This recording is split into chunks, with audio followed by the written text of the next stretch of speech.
Module 3 Editing and Presenting Research Papers, Lecture 2 Presentation Skills, Part 1 Preparing an Oral Presentation. Hi everyone! Today's lecture covers the issue of how to effectively present your topic to an audience. It also addresses some tips for making a good presentation. The main objectives of this part of the lecture are as follows: to study key stages in planning an oral presentation, to consider ways of delivering your speech, paying special attention to the use of language, particularly important in sustaining a relationship with your audience.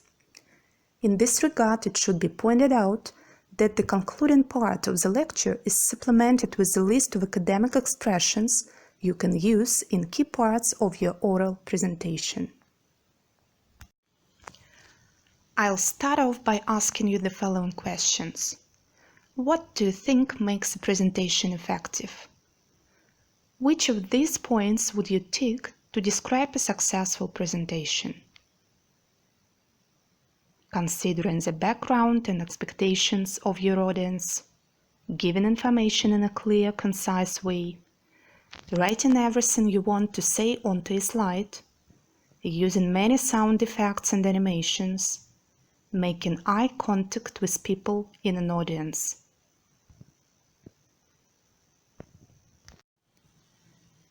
It is a widely held view that an effective presentation makes the best use of the relationship between a presenter and an audience. It takes full consideration of the audience's needs in order to capture their interest, develop their understanding, inspire their confidence, and achieve the presenter's objectives. On top of that, a presenter also needs to deliver a well-written presentation in a lively, flexible, and interesting way to make an impact.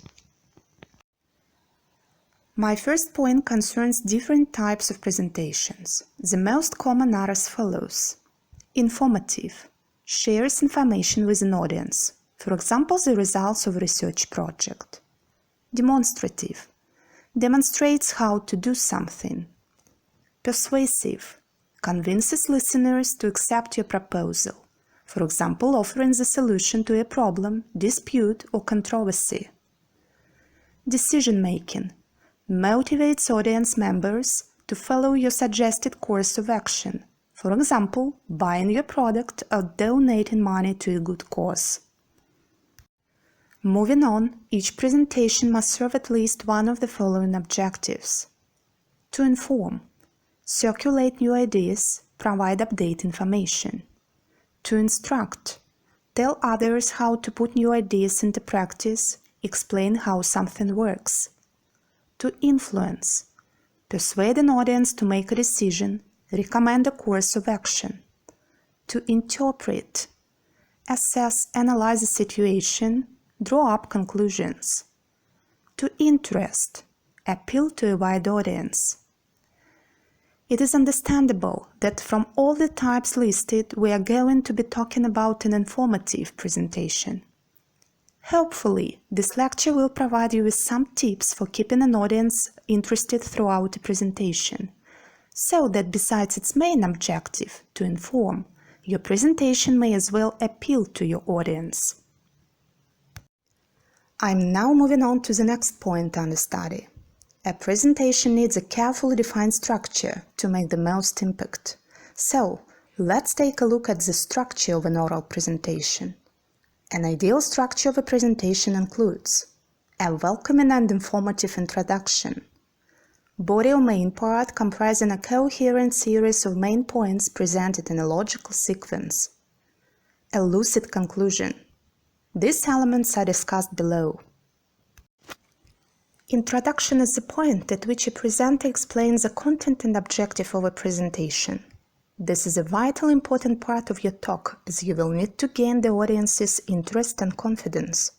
Key elements of an effective introduction include welcoming and greeting an audience, saying what your topic or subject is, stating your objective, presenting the outline or structure of your presentation.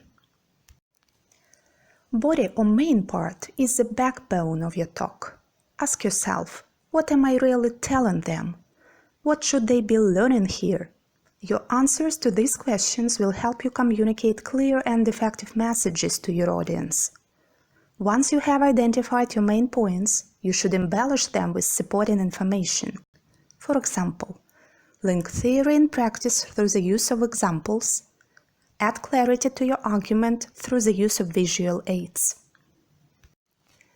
Elements you may use in the body of your presentation include explaining terminology, offering evidence from your own research, introducing and describing visuals, describing trends. Conclusion is another important stage in your presentation. You can use it to remind your audience of your main points, draw these points to a stimulation conclusion, and leave your audience with a lasting impression of the quality of your presentation. The following structure provides a powerful conclusion: summarizing main points, conclusion clearly drawn from your main points, close, inviting questions. To put it simply, let's describe the structure of an oral presentation in a more informal way. First, tell them what you are going to tell them. Next, tell them. And finally, tell them what you told them. This leads directly to another important issue of consideration: stages in planning an oral presentation. Needless to say that careful planning is essential. At this point, I would like to focus on the process of planning an effective presentation and key strategies for making an impact. Let's now look at the most important stages you should follow. Preparation. At this stage, a presenter should address each of the following factors. Objectives. Bear in mind what you want to achieve and what you want your audience to take away with them. Ask yourself, what do you want your audience to understand? Audience. Your audience may have a variety of different experiences, interests, and levels of knowledge. You should have enough information to ensure that you have targeted your material at the right level for their needs. Ask yourself, how much has your audience already known about your topic? How can you link your material to things they might already know? Choosing main points. Try presenting no more than 3 main points. Researchers show that the human brain is only capable of holding on to between 3 and 7 facts in its short-term memory. But 3 seems to be the magic number. Successful presentations often use this fact to make them more memorable. You could think about splitting your presentation into 3 parts. Ask yourself, are the main points you wish to make structured in a logical, coherent way? Do these points reflect your own objectives and take account of the needs of your audience? The next stage in planning an oral presentation is choosing supporting information.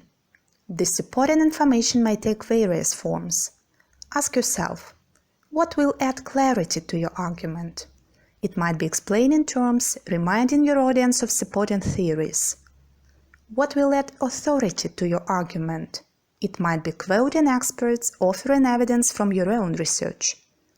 What will add color to your argument? It might be using diagrams, pictures, or video segments. Let me elaborate on the 2 previous stages. Look at these points and decide which are the main points and which are the secondary or supporting ones.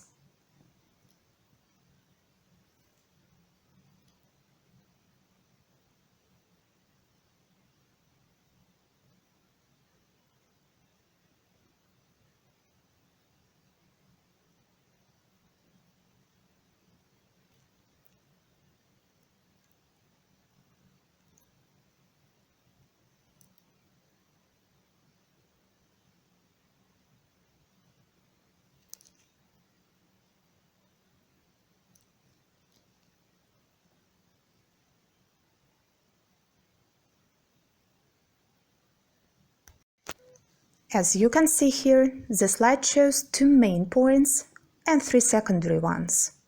I'd like to look at them in a bit more detail. Well, the first main point is embellished with the supporting theories from the given experts and explaining the key term used in the study. As for the second main point, it is supported with the evidence from the research conducted.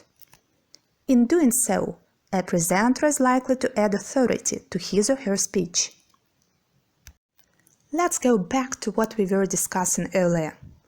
Another stage in planning an oral presentation is developing the linear flow of your presentation. The stage can be achieved by using linking statements or transitions, which send signals to your audience, highlighting the next point in your argument, linking to earlier ideas, or clarifying the stage you have reached. Common linking statements used in different parts of a presentation are given in the concluding part of the lecture. Finally, I'd like you to think about the significance of the stage, which concentrates on developing an opening. The introduction to your presentation is crucial. It is your first point of contact with your audience. You can either capture or lose your audience's interest in a matter of seconds. Use your introduction to lay a clear foundation for the presentation to follow. There are 3 ways to make an effective opening. To hook your audience, you may give your listeners a problem to think about. Here is an example. How many of you have ever had trouble remembering words? Just about everyone, right? Well, imagine a small machine that can read your mind. When you think of an English word or phrase, the machine will wirelessly transfer the correct Russian word or phrase to your mind. Do you think that's possible? Another way of getting your audience interested is to give them some facts as used in the given example. Statistics show that 85% of couples who lose a child through an accident or a health problem get divorced. Let's finally have a look at one more example of effective openings. You may have heard about the 16-year-old girl from Russia who has the ability to see broken bones or other medical problems inside people's bodies without the help of any instrument. Have you ever been in a situation where you wanted to change some personal habit or some physical characteristic? The above mentioned is a way of giving your audience a story. So, what does a strong beginning mean? Just to convince your audience that you will not waste their time, you are well organized, you know your subject. Having explored the structure and the process of preparing an oral presentation, we can now move on to ways of delivering a speech. Making an effective oral presentation is largely a matter of having control over your material, deciding what you want to say, and knowing your subject well. You have some choices for how you deliver a speech. It should be pointed out that in an academic environment there are different types of presentation styles. The slide shows the most common ones. Well, which style do you find easiest to understand? Which presentation style is common in your field of knowledge? In this part of the lecture, I'm going to consider the principal advantages and disadvantages of each type listed. Speaking from a manuscript is typical of the reading style. The advantage of speaking from a prepared manuscript is that you can time a presentation exactly. The disadvantage is that you have to read the text, and reading aloud is not easy, especially if you want to maintain eye contact with your audience. Reading tends to focus your thoughts on your notes, thus losing contact with your audience. Reading can also reduce your voice to a monotone, removing energy and enthusiasm from your delivery. If you prefer to speak from a complete manuscript text, prepare the text for oral presentation as follows. Triple space your text and use a large font. Do not start a new sentence on one page and finish it on the next. Highlight keywords, underline words and phrases that you want to stress. Use slash marks to remind yourself to pause. Try recording yourself and asking your friends for comments. Compared to the style mentioned above, the evident advantage of the conversational style consists in the fact that it allows you to be more spontaneous and look your audience in the eye. This style works best for those who are extremely familiar with their talking points. Relying on strong evidence to illustrate each point, a speaker may sound natural. Though such a delivery has much room for error and doesn't allow a speaker to allocate time in a proper way. I'll end with outlining that no matter which presentation style is best suited to your personality or field of knowledge, show enthusiasm for your work and the process of sharing your ideas with your audience. Just remember, your interest will breed their interest. Your use of language is particularly important in sustaining a relationship with your audience. So it's time to focus on the basic principles of effective language use. Clarity. Use words that will help your listeners to understand your meaning as precisely as possible. Your objective is to get an audience to understand your intended message. Limit abbreviations. Never assume shared understanding or make your audience guess what you mean. Define terms. If there is a chance that your listeners might not understand the term in the way that you intended, then you should always define it. Simplicity. Use short sentences and repetition. Your audience will appreciate being reminded of points you referred to previously. Coherence. An oral presentation doesn't have the visible punctuation marks and written words that are in a text. Provide logical connections among your ideas to enhance understanding of your message. Using pauses effectively can help you gather your thoughts and give the listener time to breathe and to reflect on what you have just said. Organize your points strategically. Your strongest argument should be placed at either the beginning or the end of your speech. Such placements will make a great impression and will be more memorable. Language use. Try using language that involves your audience. Use the active voice, everyday language, and personalized constructions, for example, pronouns we, ours, our, to highlight common interest. Avoid using gender-biased, race and ethnicity-biased, age-biased, and disability-biased language. Voice. The quality of a speaker's voice is an important factor in how successful a presentation will be. The emotion registered in the voice suggests your attitude. If your speech conveys interest, your listeners will pay more attention to what you have to say. If you speak too softly, you may be perceived as timid, uncertain, lacking confidence, unsure about yourself, or lacking knowledge about your subject. Always try to convey enthusiasm and energy through your use of voice. In addition to this, keep in mind Aristotle's 3 key elements of persuasiveness, which stands the test of time. The first element, logos, stands for the progression of the talk from point to point logically, the citation of relevant facts such as statistics, surveys, examples, precedents. Pathos is the appeal to the audience's emotions. And finally, ethos involves the degree of confidence an audience has in a speaker on the basis of his or her personality. That covers just about everything I wanted to say about how to effectively present your topic to an audience. As a final point, I'd like to draw your attention to a list of academic expressions you can use in key parts of your oral presentation.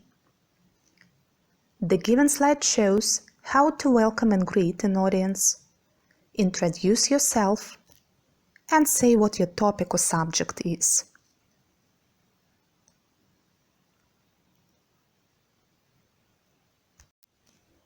The key elements of an effective introduction also include stating your objective, presenting the outline or structure of your presentation, sequencing,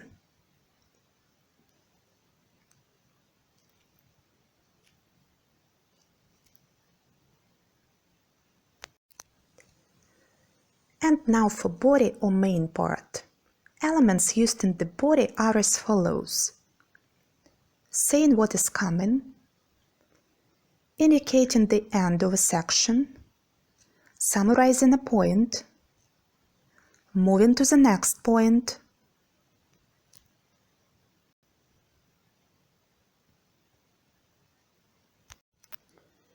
going back,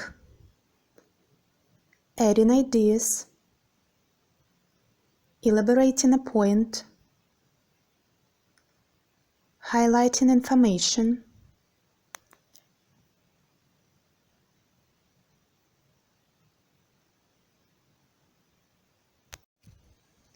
the main part of your talk may also include such elements as explaining terminology, introducing and explaining quotations.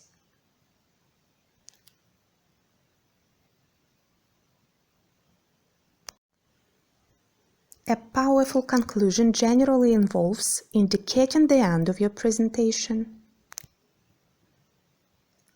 summarizing points,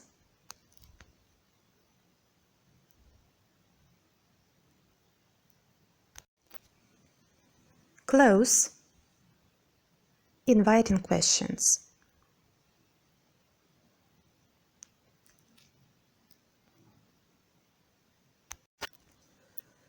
This is the end of the first part of the lecture.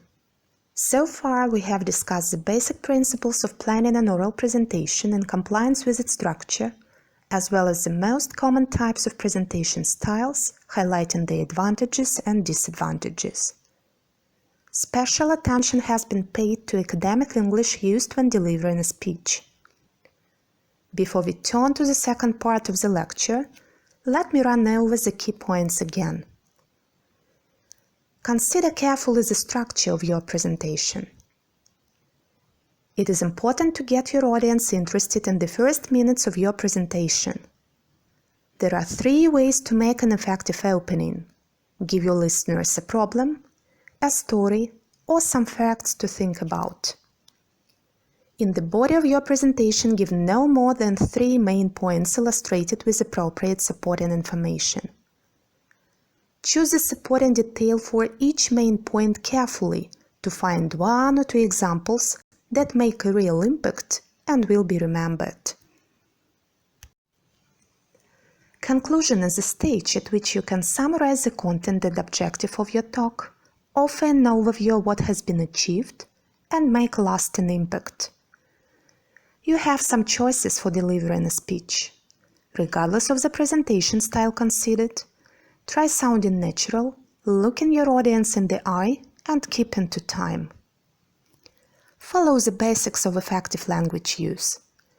Avoid complex sentences, omit unnecessary words. Instead, use the active voice, personalized constructions, and bias-free language. Add transitions which link different aspects of your talk and help your audience navigate their way through a presentation. The quality of a speaker's voice is an important factor in how successful a presentation will be. Speaking in a monotone way will sound boring and will not inspire or engage your audience.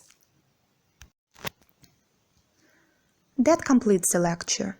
Here are some useful references and links to more information.